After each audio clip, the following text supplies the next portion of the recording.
out on the road. So many days gone by, gotta get back where they know my name. I've been too long without you, so I'm coming to find you tonight. Good afternoon, everyone. Dr. Heidi here. Wanted to take a couple of minutes to talk with you all today about a concept called the positive mindset that we've developed here at Leap Forward Institute. So what exactly is positive thinking?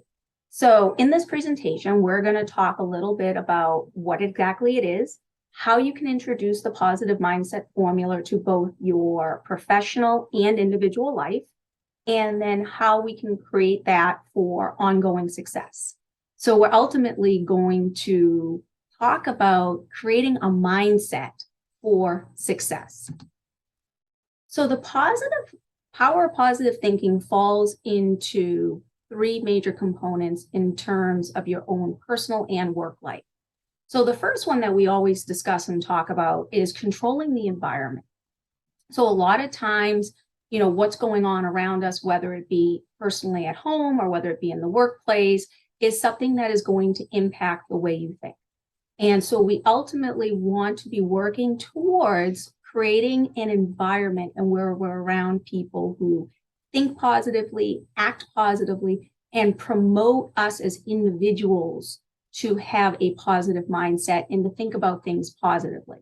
Now, that doesn't mean negativity doesn't creep in. That doesn't mean that we're not human, that things don't happen.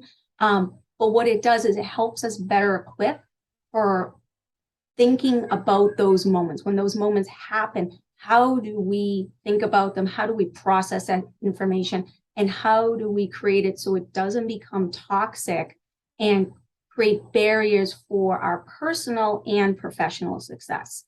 And one of the things that we look at when we talk about controlling the environment, we talk a lot about the people that we are around and how they behave and how they act and how that impacts us as individuals.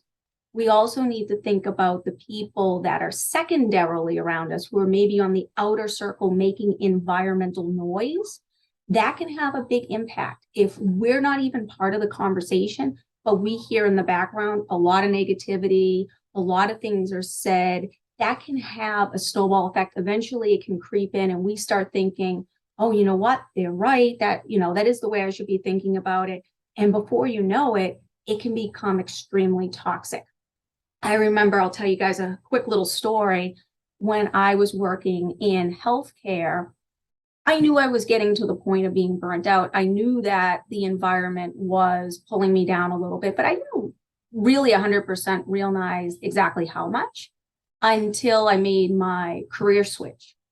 After making my career switch, I bumped into a colleague of mine, a friend that I used to work with, and she literally walked right by me and then all of a sudden turned around and she was like, I almost didn't recognize you. When we started chatting, and one of the things that she could tell right away, she said, you are so different. And I said, what do you mean? How do you mean? And she goes, you seem happy. And it wasn't so much that I was happy, it was that I was removed from an environment in which I knew was no longer a good environment for me to be in. It was what I needed at the time, but I knew it was time to also move on. So for each of us, that picture is going to look very, very different. Not everyone's going to be following the same protocols on how to control the environment and what you can. And sometimes we're in positions where we can't make immediate changes, but that we can start making small changes and plans for larger changes down the line. The next thing is more and more focus on selecting our network. So as we move forward, we always want to move forward with this, okay, we've cleansed our, environment. Now we want to make sure that we protect that environment. And we want to continue to grow and bring people in that are going to fulfill our mental well-being. So that's really the next step after controlling the environment. And lastly, the best thing that we can be doing to help, and that helps us to rethink about those moments of learning, which we're going to refer to as the negative mindset in a few minutes, is journaling. Journaling is a fantastic tool. It allows us to not only reflect on the day, but it helps us set goals and think about where we move forward and what did we learn for that day. So there's really only two things that ever truly happen. We are either very successful in our adventures for the day, or we may, hit some milestones, may hit some roadblocks, but that's okay because you know what? That's powerful information too. That creates learning opportunities. So I always say, we're not making mistakes, we're not learning. So mistakes are a great thing to have happen because that gives us our opportunity for professional growth. It's how we think about those mistakes and then how we rehearse going forward and really think about the next steps. So there's a very specific format for journaling that we follow. If you guys follow along, we will get into more and more how to set that up. And we can even, adjust that for individual needs and goals as well. So this here on the screen is the actual positive mindset formula. So on the left here, we have positive feedback. And that's ultimately, anybody just telling us we did a great job, anything that intrinsically or extrinsically makes us feel good about the work and the value that we're doing. Or we can get constructive criticism, right? Constructive criticism, as I said before, is extremely valuable, but that is the component we need to think about because that's the component that can really put us into a negative mindset if we don't know how to handle constructive criticism. Now, some of that is also on managers and leaders understanding how to provide that criticism, the timeliness behind that criticism, and having that good relationship with your employees to know the best way to communicate that information to the other person. So now when we couple this, the biggest issue that plays into this is emotions. And every single person has different emotions at different times, different levels of emotional intelligence, a different ability to manage their emotions, have varying ways for self-regulation during times of heightened stress and crises. So it's that emotions part that really places context around the positive feedback or the constructive criticism that we get. And so, if we follow this across on the top level and we got positive feedback, that typically, makes us happy, elated. It's a good feeling, ultimately perpetuating and fulfilling that positive mindset and making us feel good, right? So that's the part. There's not too much work that needs to go on there. There's not too many things we need to think about. It's the constructive criticism plus the emotions. So when we find something out that, may not be exactly what we were expecting to hear, or we're not sure how to process it, or maybe it was communicated not using the proper channel, that can create a lot of emotion behind that.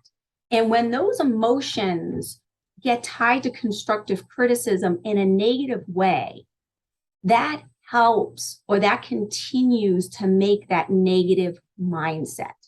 And this is really where we need to start making that shift to get rid of the negative mindset and make it a positive mindset. And that's a lot harder to do at this point.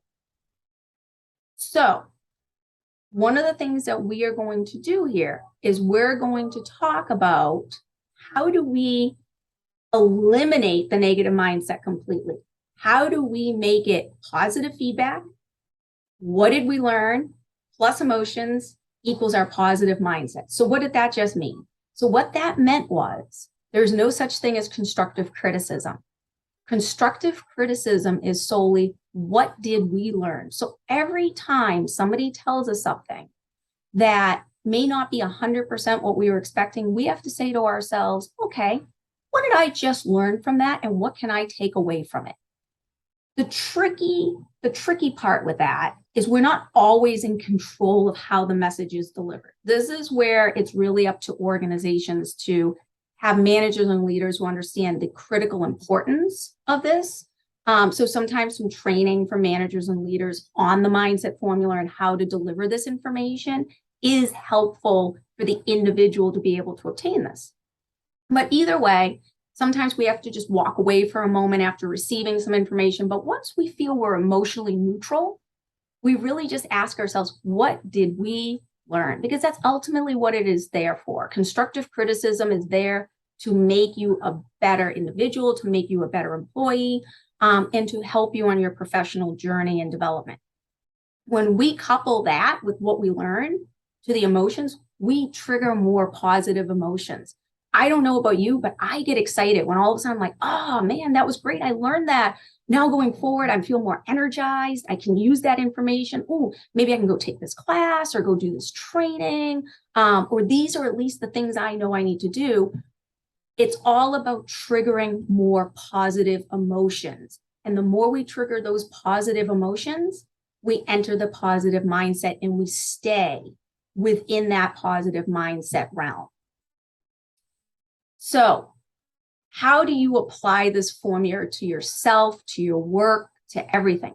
Again, this is going to be very individualistic to everybody that's out there. We work with organizations on helping with this. We work with individuals to help them really figure out how to apply the formula. But first and foremost, it's about finding your passion and making sure that you are on the path to the things that you want to do. Because if you're not there, it's going to be very hard to work on controlling the environment and getting into an area where you're always passionate about what you're doing. The second step is action with purpose. We always need to make sure that everything we do has some sort of purpose for protecting not only our conscious mind, but our subconscious mind and also our self-image. It's all about protecting the way we perceive ourselves. This is also a formula that we can apply when it comes towards fear of public speaking, anything along that nature, anything where self-doubt, negative talk, anything could creep in, any goals you might have, it's always going to be about action with purpose. And the more success we have at it, and the more we rehearse it in our own mind, the more it transfers to what we actionably do. So action with purpose. And ultimately, we're going to create a self-image of a winner, because that is what we all are. We are all winners in everything that we do. Winning is not about a trophy or a sport. Winning is just about achieving our goals in life and getting where we want to be and continuing along that path. So, in short, success in any form is rarely an accident. We work really hard to create that positive mindset, take chances on ourselves, and move forward. There's also one other key component to consider, and this goes probably contradictory to a lot of things that you might have heard growing up or over the years.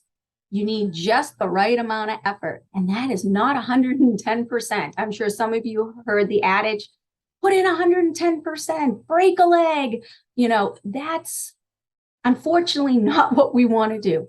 When we put in too much effort into something, we overperform, and overperformance leads to more mistakes and more problems. Ultimately, what we want to do, and I always say it's that 85-90% level of effort. We know our trade, we've practiced, we rehearsed, we know what we're doing. Now we just need to have that confidence added in, and we need to sit back and allow the things that we've been working on to come forward and allow them to shine. And when that happens, when we just kind of let our subconscious take over what we already know how to do, that's when we reach our maximum level of performance. So I hope you guys all decide to take the next step in creating your own positive mindset, defining what that's going to mean for you. And please feel free to reach out to us. We are more than happy to discuss this formula in more detail and how you can apply it to not only yourself, but to your organization to be a more productive individual and have a more productive workforce. Thanks everyone for listening, and I look forward to chatting with everyone again real soon.